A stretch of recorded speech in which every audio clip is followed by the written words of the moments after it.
I'm Katie Nelson. My husband is Kyle, and we have 4 kids. Toby is 16, Parker is 14, Hadley is 9, and Graham is 7. We were at Trinity for 9 years before we moved to Oregon with the Navigators. We were there 7 years, and then we just moved back. Something that I learned, maybe just like college, post-college, was more about God's character, in that when he commands us to do something, it's actually for our joy. I think I kind of grew up, and I think a lot of us do, I'm not sure it's uncommon to think of God as kind of the, I'm going to take your fun, and now you have to follow me in these things. Mm-hmm. But he just really revealed to me that he wants my joy. And so following him in his ways, knowing him through his word, walking in the way that he's designed life, actually brings joy, and deep and lasting joy, not the kind of like fleeting pleasure we have from sin. And then it kind of turns like, sin is kind of like exciting, and then it doesn't feel good afterwards. Right. I think, and that's maybe when we're walking with Christ, but really trusting God, that his ways are good, and he wants our joy. And Psalm 16:11 is just kind of the main verse I think of for that. You make known to me the path of life, and in your presence there is fullness of joy. At your right hand are pleasures forevermore. And I just want to be trusting God, that he is calling me to joy and to pleasure.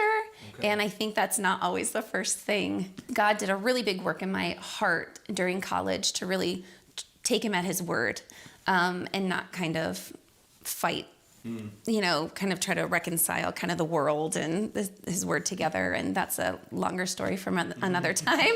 But John Piper, who's a pastor and a writer, was greatly instrumental. He just really believes that God wants us to enjoy him. And so I read his book, Desiring God. Right. Very quickly, I kind of devoured it because it was just such an appeal to me as someone who likes to celebrate, as someone who likes to maybe have fun and, experience joy, that, actually God wants that for me. Cool. He's not looking for me to be some kind of just kind of serious, follower, right.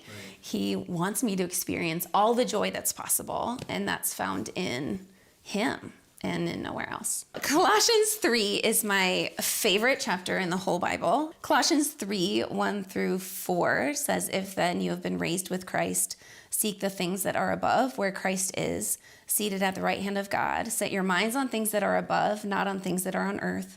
For you have died, and your life is hidden with Christ in God.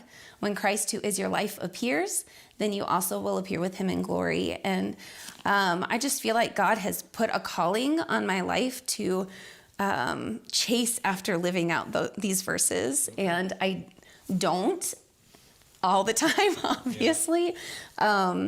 But this is always kind of my, northern star. Like, this is always what I come back to, is setting my hope and my mind on eternal things, because those eternal things, what is coming after this life, are the only things that are guaranteed. And so if I'm basing my joy in circumstances here, I might lose those things. Nothing is guaranteed on this earth, and we can trust God with everything. But if I'm placing all of my emphasis and joy on my kids or my marriage or my health or anything, all of those things might fail me. Okay. But eternity cannot be taken from me. Like when it says our life is hidden with Christ in God, nobody can take something from God. And so if my focus, the more my focus can be on what is coming, the more joy I can experience here. And actually, the more I can be freed up to enjoy the things here, because I'm not putting so much emphasis on being fulfilled in these earthly things. Okay. My joy is anchored to eternity, which is sure and cannot be taken from me. And so I can enjoy my kids. I can enjoy my marriage. I can enjoy good tea and a the sunshine, like anything that I like to enjoy, I can, because I'm not putting so much pressure on that to be the source of my joy. I've kind of struggled with health issues my whole life, but the last 8 years have been hard and will probably continue to be. I have a chronic lung condition. And so I can kind of battle, not feeling well and having to do all the things and not being able to do all the things that I want to. But for me, especially with my health issues, knowing that I'm going to get a resurrected body that is going to be perfectly healthy and is never going to fail me.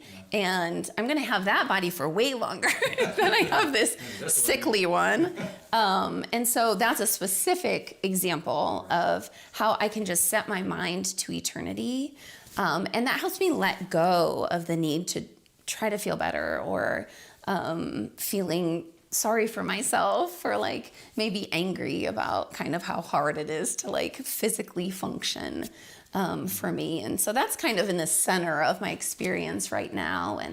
And just the day-to-day things, like you said, beds are never made in my house, mine included sometimes, but all that's going to pass away. And that's not going to be here. And so I think for me to think, set my mind on things that are above, what's really important here, my kids' hearts are important here. Their relationships with Jesus are important. And so I think that can help me kind of let go of some of these things that, first of all, I don't have control over. And second of all, don't go my way. And that's not to say that I never get wrapped up in those things and I never get frustrated, but that's just the goal that I always try to come back to.